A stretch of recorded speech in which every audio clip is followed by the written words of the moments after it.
All right, what up, party people? I am Erica, and welcome to Exactly Erica. Welcome to my channel. Today, we're talking everything Diddy. This is going to be a quick live because I feel like so much has happened, but we've already seen so much of it. So I'm going to make it quick, get us ready for the upcoming week because I'm sure craziness will follow. So, all right, you guys, let's get into it. I want a happy ending, tired of pretending. Won't let 'em get the best of me. Whoa, whoa, whoa, give me a break. The game is survival. Give me a break and claim my arrival. Give me a break. Woohoo. All right, you guys. Welcome, welcome, welcome. I know it's been a minute. I've been dealing with a lot of stuff on the family side. So for those of you who are still subscribed, thank you. And we're going to keep making it happen. So today, for those of you who do not know, which I don't know, if you don't know, where have you been living? Because Diddy got arrested this week, something we never thought would happen, but it did. So here's the thing I think that we really need to remember about Diddy and his charges. As we all know, the feds raided him several months ago, and it was a crazy raid on his homes in Miami, Los Angeles, and even I believe his home in New York. So what I think a lot of what's going on now stems from what they found in that raid. So let's start it off with a quick video from our man Damian Williams over with the feds. So let's get into it. At Combs' residences in Miami and Los Angeles. They also executed a warrant for Combs' electronic devices. During those searches, agents seized evidence of the crimes charged in this indictment. They seized firearms and ammunition, including 3 defaced AR-15s and a large capacity drum magazine. They also seized evidence of the freak-offs, electronic devices that contain images and videos of the freak-offs with multiple victims. Okay.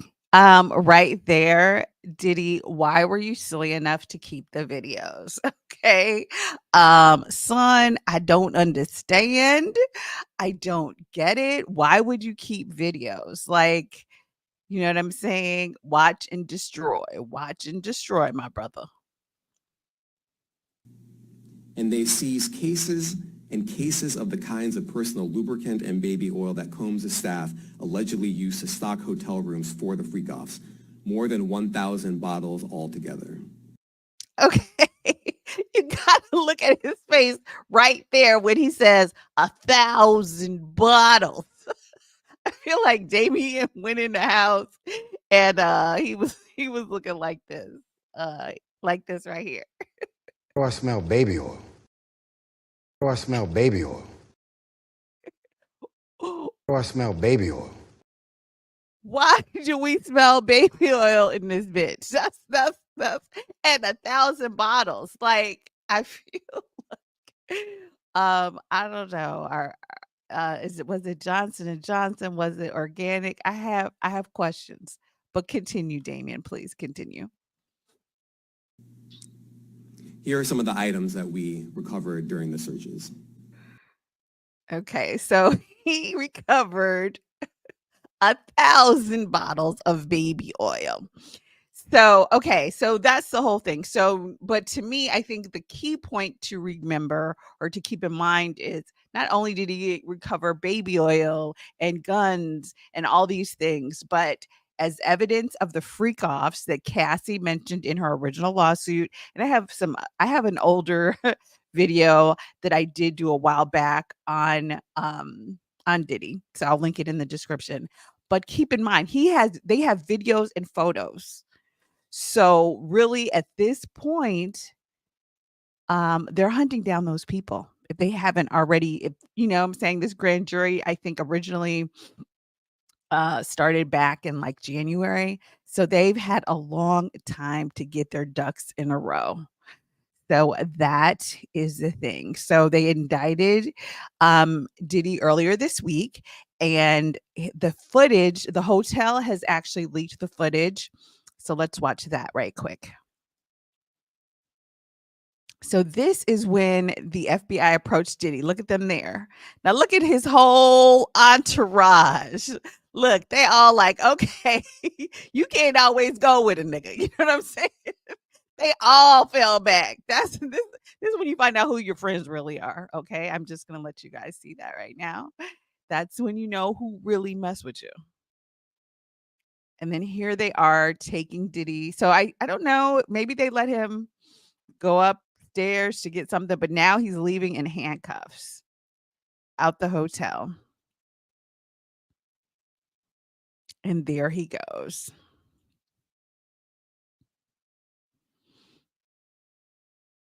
And here's from the front of the hotel where they're coming out with him. And there he goes. He's out of there. So yes, you guys, he was arrested. He's he's in jail. So what he did do originally, he tried to post bail. He made a lot of efforts. He let's see. Let's pull up the indictment right quick so we get to what he is charged with. Or actually, so many people have read through the indictment, so I won't even kind of bore you guys with that. But he was charged with racketeering.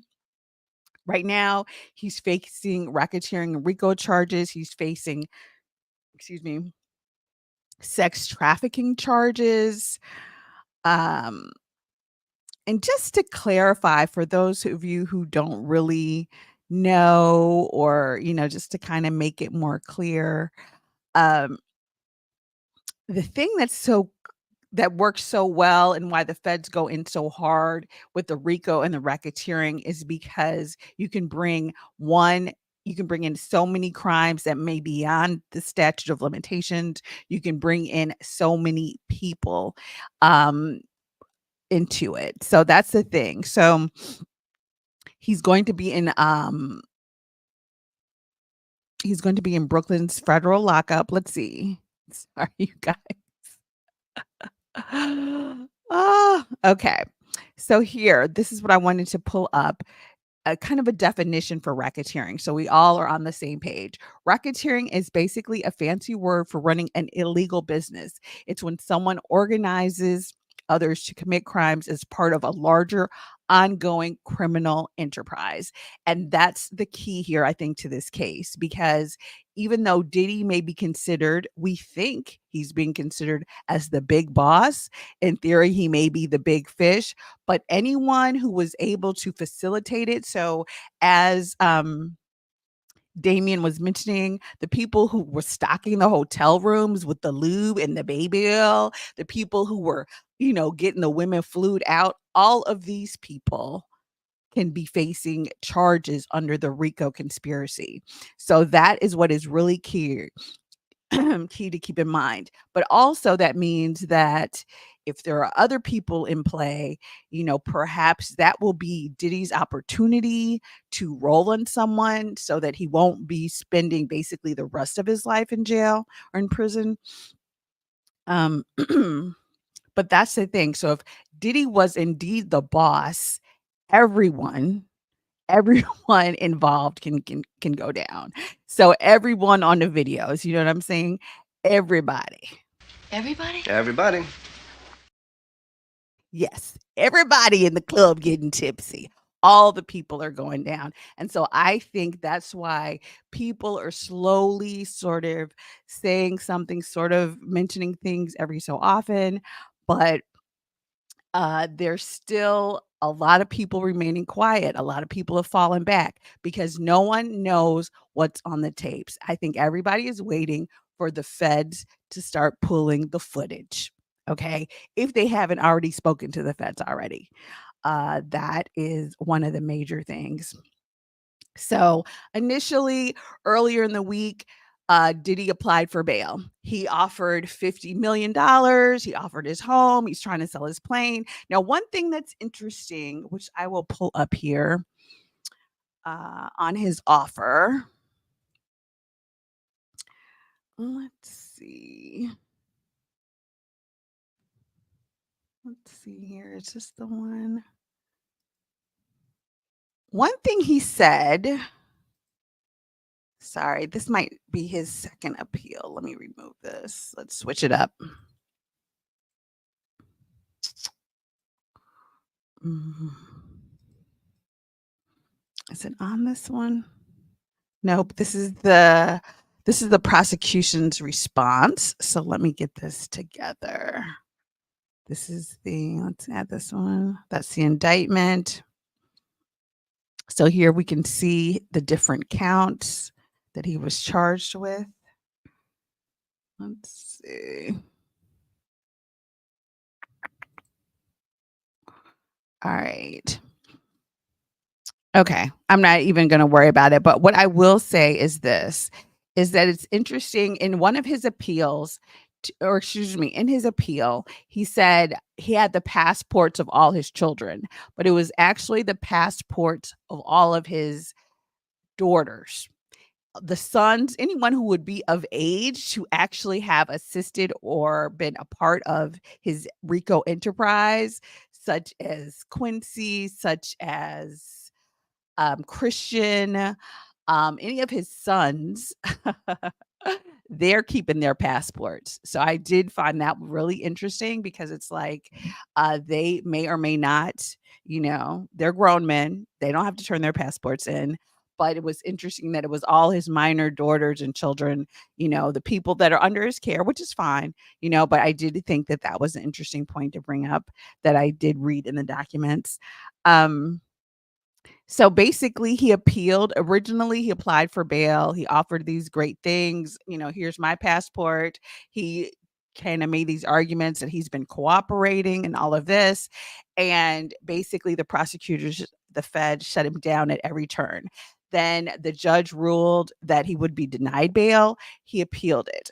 And then upon the appeal, again, he offered like $50 million. And what was interesting is the prosecutors went and they even looked at what his attorneys had said that evening with CNN, how they were kind of basically discrediting Cassie or attempting to, because now we realize that the charges almost exactly mirror what Cassie had in her original complaint. So again, the judge threw out that because throughout, or I should say, denied their motion for bail or their appeal because not so much that they necessarily thought he was a flight risk, but it was mostly denied because he would tamper with witnesses. He's contacting witnesses of his own. He's calling people like 50 times. He's doing things with people that he knows for sure will be testifying. So his bail was denied. So after the bail was denied, I mean, and I don't know because I think the fact that Diddy would even keep all of these tapes all these years, the fact that he even has so much evidence that they got in those raids is like crazy. Because really, once Cassie um filed that complaint, he should have burned, he should have had a bonfire, had people over, had some s'mores or some, but he should have gotten rid of all of that footage. Like that is what's so crazy. So right now, his new home is the Federal Detention Center in New York. And what's interesting is they put him on suicide watch, which is really sort of giving the same sort of Epstein vibe. But some people have said, I think if he makes it through, that's the thing that's really scary because you really wonder, all the people who are into conspiracy theories, you do have to wonder who's on the tapes. And if something happens to Diddy, then, you know, everything's over, right? So that is the question. What is really going to happen? Is he going to are we going to see the Diddy trial? Okay. As he sits in prison this whole time. So now let's see. He's staying at the Brooklyn Metropolitan Detention Center. This particular prison was R. Kelly, Ghislaine Maxwell, and now Diddy is there. And it's known for like horrible, horrible conditions. I think there were like 4 suicides there within the last year. It's like rat infested. There are it's just a horrible, horrible, you know, not what Diddy is used to, as we dare say. Um, and so one of the things he's been doing, which I found interesting, is I found a few little things on his prison meal. So his first meal in prison, um, he's being held right now in a special housing unit, which means it's mostly solitary confinement. He gets out, I think, 1 day for 1 hour a day for exercise. And do you all know that Ninja is only getting 3 showers a week? So yeah, he might be meeting with his lawyer kind of musty, but it's okay. Diddy, you have bigger things to worry about than showers. But his very first meal was Swedish meatballs with green beans, egg noodles, and a garden salad, and a 16-ounce drink. Now, honestly, to me, and it says it looked like he had an option for a black bean burger, but he went with the meatballs, and I don't blame him. I mean, I feel like if I was in prison, I would want real meat protein, but that's just me. I'm not really a vegan person, so, and who wants to be in solitary confinement with your own black beans? I mean, I can see where that would be a thing. Um, I wonder, I don't know if anyone else has wondered this, like, can your lawyer bring you snacks? As an attorney, I've never done criminal law, so I don't know, but I'm still curious about this. So he's in there, but the big question is what's going to be next for him. The feds have been investigating this for a long, long time. I think what's really going to be key is who is going to be willing to testify against Diddy, who they have. Obviously, we know they have Cassie, but who else is going to tumble? Because at the end of the day, you're either going to ride with Diddy or you're going to fall with Diddy, right? Or, or a little bit of both. Either Diddy made you do it or you help Diddy do it.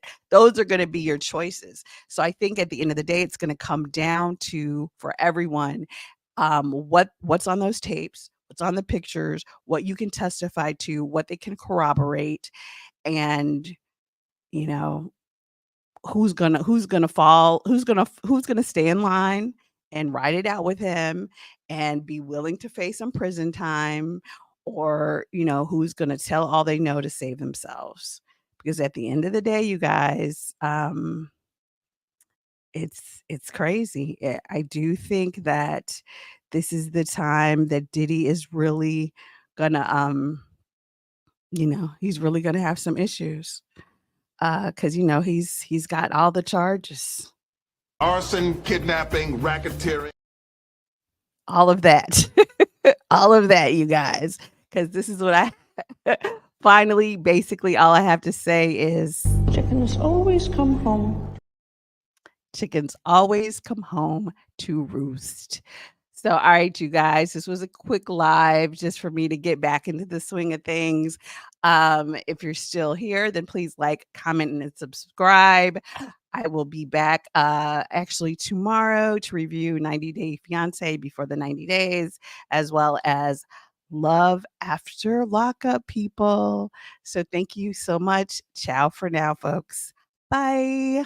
Fuck this shit, I'm out. Fuck this shit, I'm out. No thanks.